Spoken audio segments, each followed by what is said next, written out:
this is Sally Morgan, physical therapist, craniosacral therapist, and Tellington T-Touch practitioner for animals and people. This is Tristan, he's a Corgi, and we're here for an episode of Conversations with a Corgi.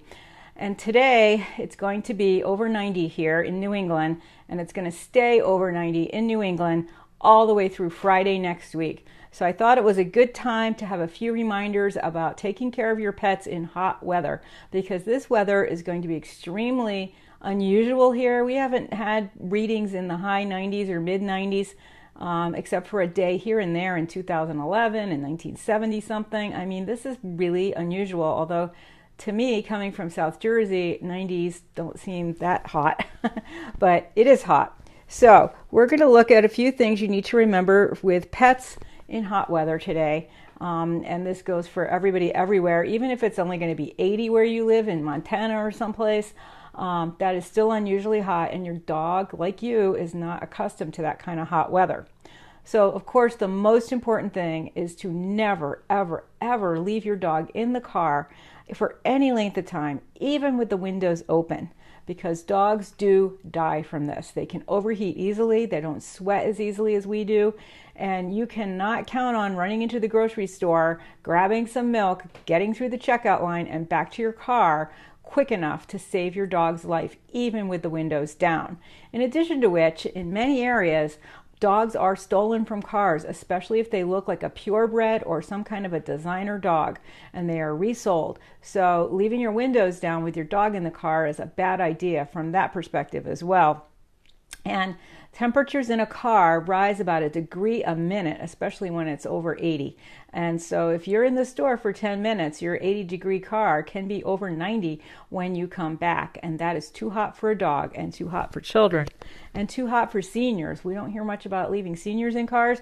Bad idea for them too. Sometimes they're confused. They don't know enough to roll down the windows. They don't maybe know enough to drink out of the water bottle you left them. So don't leave people or animals in cars. The next important thing to think about is making a cool place in your house for your pet. Now, lots of people don't have air conditioning, and leaving the windows open is not necessarily a good idea when it's 90 out. When you live in New England, you learn about things like opening the windows in the morning and closing all the windows and blinds in the afternoon to keep the sun out, because the temperature here can vary tremendously during a 24-hour period. So for your pet, leave the windows open a crack just for some circulation, and pull the curtains to keep out the sun. And also, it's a good idea to have some fans in the room to keep your pet cool. If you have a dog like Tristan who's really hairy, you can dampen the fuzz on their stomach, and that will help keep them cool. If you have a little dog like a Chihuahua or a Pointer that's got minimal hair, you can just spray some water on their whole body, and that will help keep them cool. And of course, another important part of keeping your pet cool is making sure you have plenty of bowls of water in the room where you leave your dog and around the house. A lot of people's dogs go upstairs to sleep by their bed at night. You make sure you have a bowl of water up there too. We all think, oh yeah, the dog's going to get up and go down to the kitchen or wherever his bowl is and look for water in the middle of the night. But on a really hot night, he might not do that. So it's much better to keep a bowl of water wherever he's going to be. And if you're outside, keep a bowl of water in a shady place, not in the sun, because it will heat up quickly and not be very appealing to your dog to drink. And hydration is critical for dogs and people in this hot weather. If you're going to be walking your dog, try to do it early in the morning. My friend in Florida has to get out with her dog by 6 or so, 7 in the morning, no later than 8, to get him out before the sand is too hot or the sidewalks, and to make sure that he is not exposed to extreme sun. We may not feel that it's so hot, but the pavement on your dog's feet walking on sidewalks or streets can be extreme in this kind of weather. So walk your dog at night or early in the morning, because it is very hard for your dog to walk on that hot pavement. Even though there's a breeze and you're 5 feet, 6 feet tall and you feel cool up here, most dogs are less than 3 feet high, and there's not much circulation and there's not much breeze down there, and their feet are really hot. So make sure you be careful about where and when you're walking your dog in this kind of weather. And don't leave food out when it's this kind of weather. whether it's kibble or canned or raw or cooked food, make sure you clean it up immediately, because any kind of flies or bugs, a lot of people get fruit flies in their house at this time of year, can lay eggs on the food and really destroy the integrity in it. So make sure you keep the food cleaned up in this weather. And that goes for our cats too. You don't want to leave cat food out all day, especially moist food or wet food that's been moist, because as I said, parasites can be laying eggs on it. I don't know many people that don't get flies in their houses, or these fruit flies. Even mosquitoes can be indoors. So make sure you keep the food picked up and keep it refrigerated between uses. And another thing, no matter what kind of food you're using, scrub that bowl with very hot water in between uses so that bacteria does not build up and make your pet sick. It's not a great idea to put your dog in a crate in this kind of weather, no matter he's used to it or not. It gets very hot in a crate, even the kind like I have that are canvas with mesh on the sides, very hot. The wire ones, very hot. And if the crate is too big, the dog is too big for the crate, he can't stretch out, he can't move, and he can't cool himself. So, and he can't get to a cooler spot to lay down. You'll notice, in the kitchen, your dog may lay, well, Corgis, of course, in a sploot, cooling their bottom half, and they may move from that spot to another spot where it's cool and start getting cool all over again. If a dog is kept in a crate, he can't cool himself this way. So absolutely have fans near your dog if he's in a crate for any length of time, and try to avoid crating him at all in this kind of weather. And another important thing is, as much as you think, okay, I'll leave my dog outside because it's a nice day, the sun is shining, it can be way too hot for your dog outside. In this weather, even in the shade, it's going to be in the 80s. Your dog needs to be inside where he can stay cool and stay hydrated. And you need to be able to see him. If you're leaving him outside when you leave the house for the day or several hours, you can't tell what's going on. And of course, when you leave your dog out when you're not home, most people leave a collar on them. Collars can get caught on things, especially in this weather. Dogs will be digging. Collar could get caught on a root. Dogs will be looking for cool places to be. They could crawl under something and be trapped in your yard and suffer tremendously. So don't leave your dog outside, especially in this weather, and of course in cold weather as well. If you have the foresight to have one of those cooling pads for your dog to lay on, be really careful with it with puppies and dogs that are prone to chewing, because the gel in those pads can be toxic and it can really hurt your dog if he starts munching on one of those gel pads, especially if you leave it out when you're not home. An alternative that I love to use and learn to use with my rabbits, and again, it's not perfect if they eat it, but are just regular old plastic water bottles filled with water and frozen. And you can just leave these near your dog's bed or on his bed, and he will roll them around and lick the moisture off the outside. And if you have a dog that's used to chewing on toys with plastic bottles in the middle, this might not be the best idea, but it is better than those gel pads if he starts to eat it. Another important thing is to not try to do something like put cool towels over your dog or something like that, because the heat will build up underneath of those towels.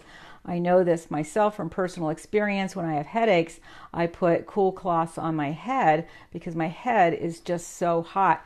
And boy, those cloths heat up in about a minute, and they are so hot I can't stand it. So if you have towels on your dog, even though they're moist and cool, it's not helping him for more than a couple of minutes, and then it's actually hurting him. And a lot of people say, oh, I have a really hairy dog, I'm going to shave him. And I know my mom is taking her schnauzer to get shaved today. It's her time to have a shave, and a friend of mine was shaving her horse yesterday. But when you shave, and her horse has Cushing, so she needs to shave him, but when you shave a dog, you take away their natural coat's ability to regulate their temperature, and this can be a real problem. So shaving a dog is not necessarily a good idea. I know some people that just give them like a little racing stripe down the side like we do with horses, and that is better because it might be cooler there. But then dogs are prone to sunburn just like we are. You know, you take a little white Chihuahua to the beach, you can really do some damage with the sun on that pale skin on that little dog. So make sure You don't shave your dog unless he's a terrier and he's used to it and he has that kind of hair. This kind of hair that is really fur, not hair, is really good at insulating your dog. And if I bury my hands down into the bottom of the hair where the dog is on a hot day, and I've had him outside for a little while, he's still cool under there. So it is remarkable, the ability of the fur to regulate the temperature of your dog. So shaving that off can really not be doing your dog any benefits.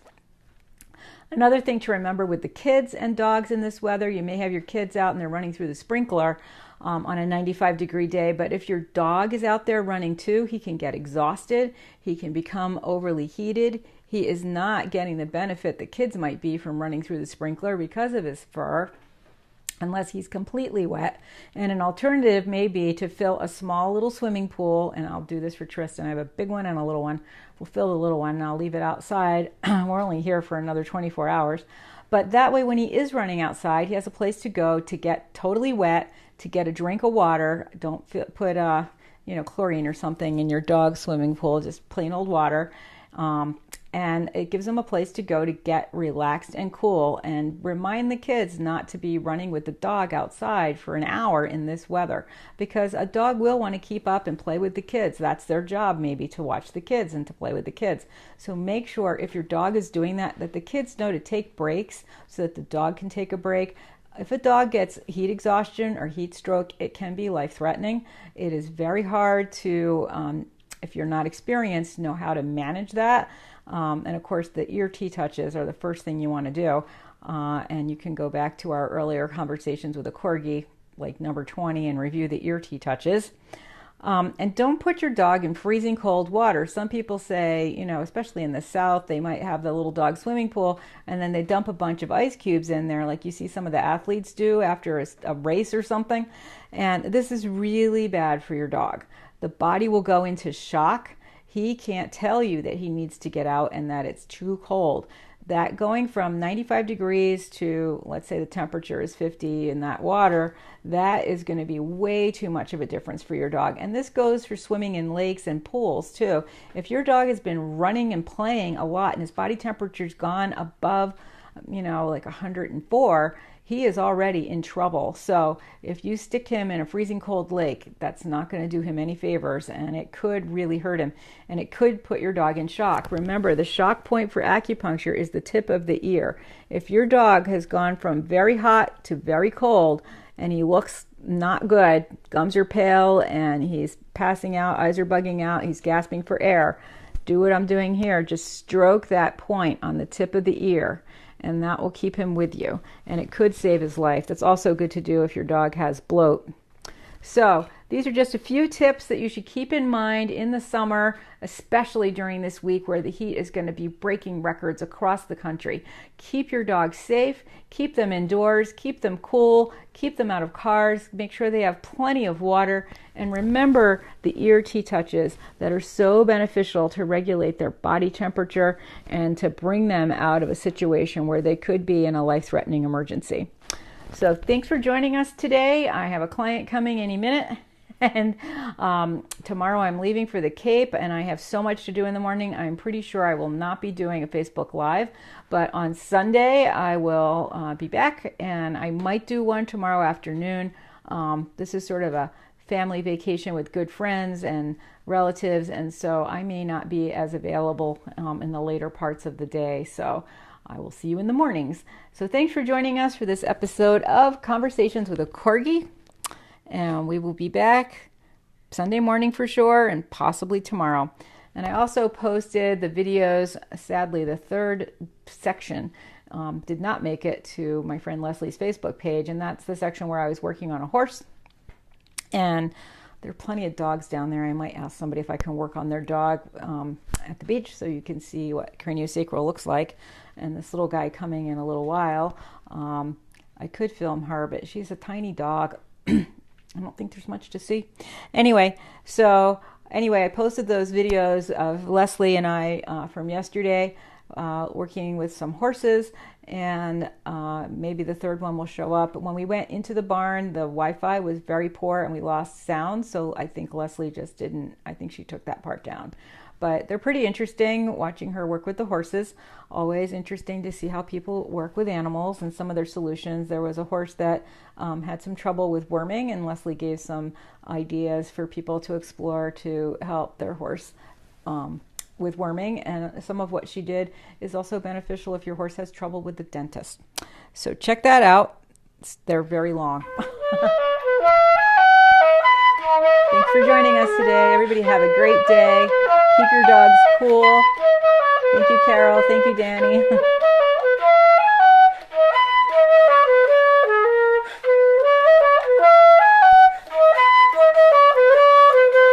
Biscuit, you ready to go to the beach? Do you want to go swimming at the beach? Even at the beach, I have to walk in early in the morning because it gets so hot. I think down there it's only going to be 79, but it feels pretty hot down there when it's 79.